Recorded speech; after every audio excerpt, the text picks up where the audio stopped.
Katie, are you getting married? I came home and saw several marriage magazines on the dining room table. My wife and daughter were having a serious discussion. They looked surprised to see me. I said, "I'm home," when I came in the door, but they didn't hear me. Katie, my daughter, was staring at me. "We are," she replied, "but I don't want to join you." She spoke to me with spite in her voice, as usual. I was used to it by now. What kind of father would I be if I didn't attend my daughter's wedding? I shot back at her without flinching. My daughter gave me a blank stare, as if to say she wasn't amused. "Well, I guess it's better than only having one parent," my wife joined in saying. "Yes, that's true. Even someone like you is better than no one at all." I reluctantly agreed. Maybe it's a common problem amongst fathers, but my wife and daughter don't think highly of me. In fact, I would go so far as to say they hate me. My wife has been a housewife since we got married, and my 22-year-old daughter hasn't worked since she graduated. I've been supporting them as the sole provider of the family with no reward, but I'm still a member of this family. I decided to change my mindset and do my best for this family. "Have you set the date? Are you going to introduce your partner and their family to us?" I changed the subject. Pressing her further, she said that they were planning to have a small wedding, with only close family and friends. They were planning the ceremony for the following month. Apparently, Katie was already pregnant. She wanted to hold the ceremony before her pregnancy began showing. Her partner is still a student. It reminded me of my past, and I started to feel bitter. I'm your average 45-year-old middle-aged man. Like Katie and her partner, I had gotten my wife pregnant when I was still in college. I was stupid. I dropped out of college to work. I met my wife at a party when I was in college. I was invited by a friend who made plans with some women he'd met at a department store. I went along with him, got drunk, and partied. I woke up in a love hotel the next morning. After hooking up, my wife and I decided to get together. She told me she had gotten pregnant that night, so I dropped out of college and got married. I was able to find a job as a traffic officer. My wife and daughter think it's a lame, unskilled job. But the truth is, it's not only difficult to do, it's extremely demanding. I have to stay under the blazing sun in the summer and go out into the frigid cold in the winter. I'm required to adapt to any situation. Sometimes I even get heckled by passerby and drivers. Even so, I don't dislike the job. I owe it to my boss for hiring me. I get along well with my coworkers. I think Katie was 14 when things turned sour between us. Even before then, Katie would say, "Even a robot could wave at traffic." She belittled me, but I didn't mind.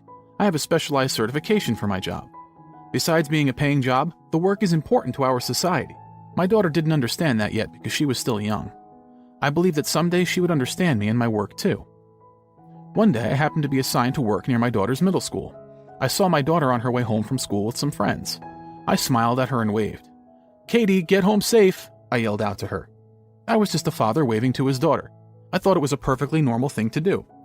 My daughter, however, scowled and ignored me. My coworker, who happened to see, commented, "Your daughter's at that rebellious age," and gave a wry smile. But that wasn't all that happened. To my surprise, there was an anonymous complaint. "One of your traffic officers suddenly started harassing me." The only person who could have made that complaint was my daughter. Not knowing the situation, management determined I was at fault.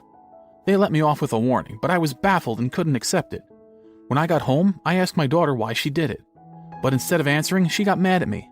"Don't talk to me when I'm with friends. It'd be embarrassing if they knew my dad was a street worker," she yelled at me. It seems that my daughter had lied to her friends, that her father was a wealthy corporate executive. But when I called out to her that day, her lie was exposed. The truth was she had taken it out on me. "I'm not a street worker, I'm a traffic officer," I corrected her, but it just made her even more angry. "It's the same either way. All of my friends' parents are office workers. Why does your job have to be so low class?" Katie, a person's job doesn't make them a good person. Whether they work in an office or they are a traffic officer like me, we all have to work. What kind of job it is doesn't make it important. Our society still needs people who work in the street, I explained to her calmly. But my daughter had already tuned out from the moment she insulted me. Then my wife came over. "Honey, anyone can do what you do. And besides, office workers make more money than you."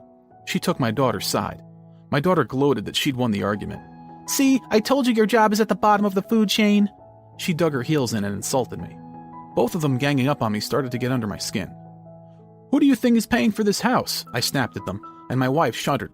I snapped at them, and my wife gave an exaggerated shudder. "Please, don't you go talking down to me. Then who do you suppose is raising the children?" My wife shot back. Thinking back to the number of times she had insulted my job, I couldn't believe she was playing the victim. But anything I did, my wife would pay back 10 times worse, so I held my tongue. Because I held back then, those two began to think they could get away with saying whatever they want to me. Their insults started to get worse and worse. I worked my ass off to provide for my wife and daughter. So why has it come to this?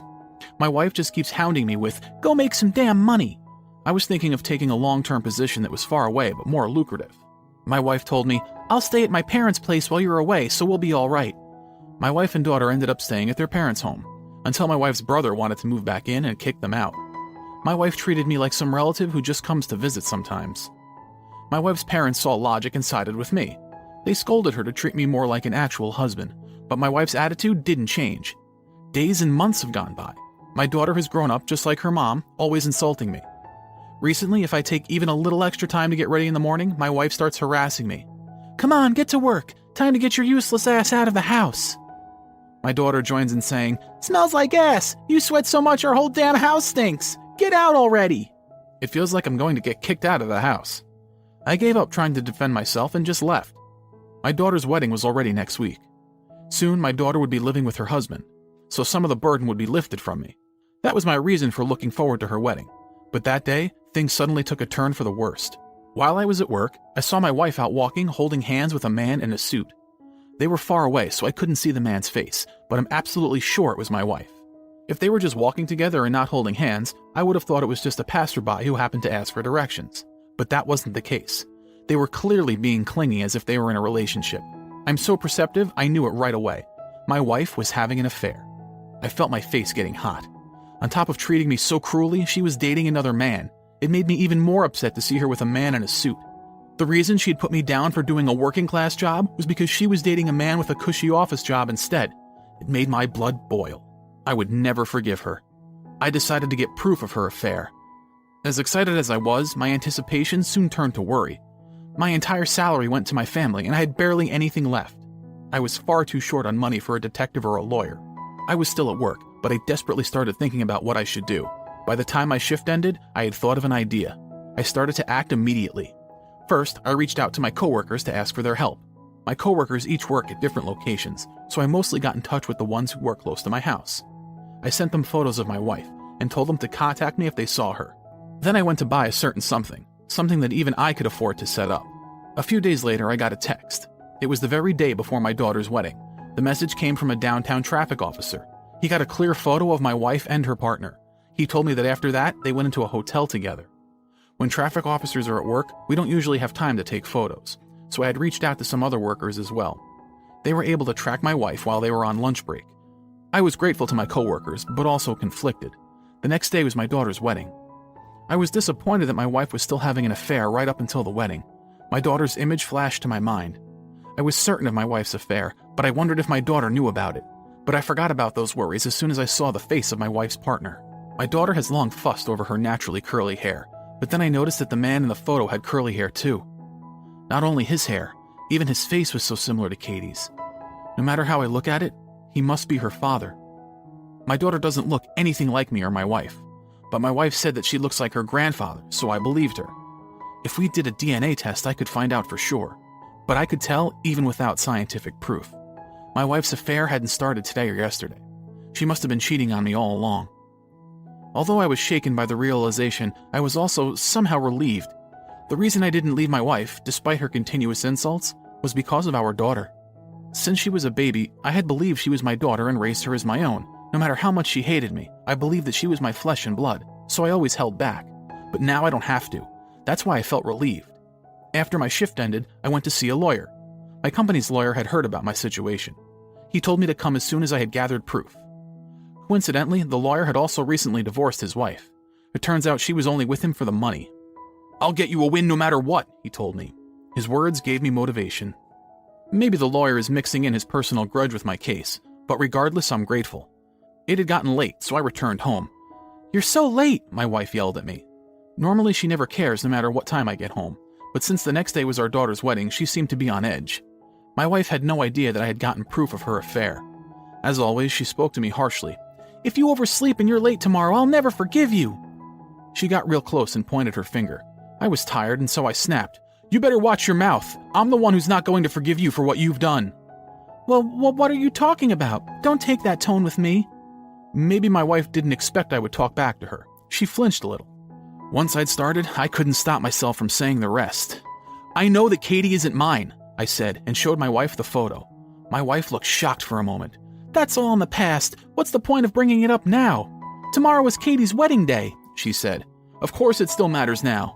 I was so completely done with her attitude. She didn't have to beg for forgiveness, but she could at least have apologized from the heart. Then I might have felt like forgiving her even a little, but she didn't take accountability at all. I definitely wouldn't forgive her.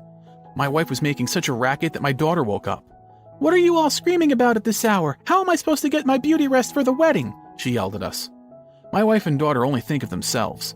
I looked at my wife and daughter, then went to the bedroom. I brought the bag that I always use when I travel for work. I was used to traveling, so packing up my things didn't take more than 5 minutes. I laughed at how few belongings I had. "What are you laughing at? You're being creepy," my wife said. "Wait a sec, where are you going?" my wife yelled at me, but instead I wondered, why should I bother to attend the wedding of another man's child, with the woman who had viciously tricked me? I took a deep breath. "Give me a break. You and Katie have insulted me for so long and I hated it. Have you ever thought about my feelings at all? I've tried my hardest to be a good husband, a good father. What about you two? You've abused me for long enough. If you were going to use me as just a bank account, you should have at least been nicer to me. I can't stay with a wife who treats me so horribly and has an ongoing affair. Katie isn't even my child, so I won't give either of you financial support again. You all told me to get out of here day after day. I'll do as you wish and disappear, but you'll both have to pay for what you've done to me." After saying my piece, I left. I didn't bother to respond to my wife and Katie, who were both screaming at me. I already knew where I was going and what I had to do next. Cutting ties with them made me feel a lot better. I skipped out on my daughter's wedding and decided to go into hiding for a while.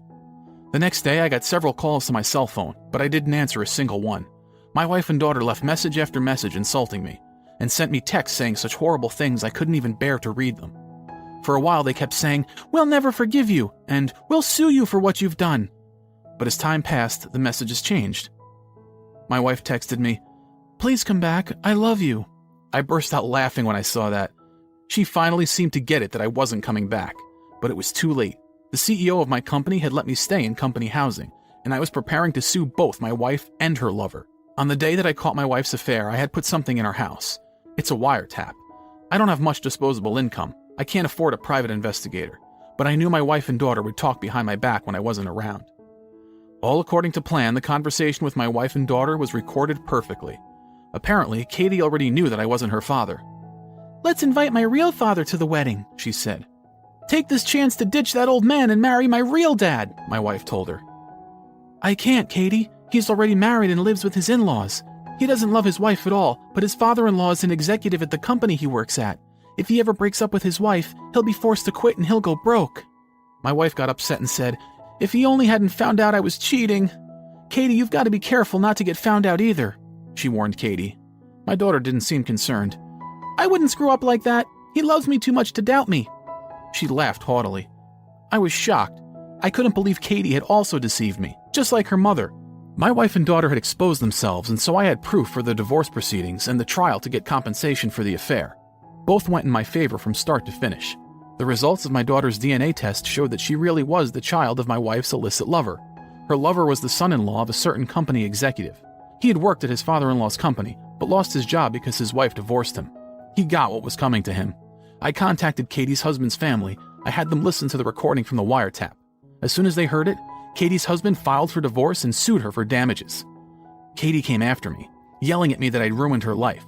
But really, it was her fault for trying to deceive innocent people. Katie's husband's family thanked me for helping their son. They wrote me a check. I was able to divorce my wife and sell our house. I took the amount of money that my wife owed me for damages out of her portion from the sale of our house. I got my payment in a single lump sum, leaving my wife penniless. My in-laws apologized to me profusely. They disowned my wife out of spite. Now my ex-wife and her daughter live together in a tiny, cheap apartment. Since everything has come to an end, I feel like I've finally taken my life back. I had already spent so much time traveling for work that I had a lot of friends in so many places. I have so much more free time and money to spare. Sometimes I travel for pleasure. I'm so grateful for this peaceful life where I don't have to be abused anymore.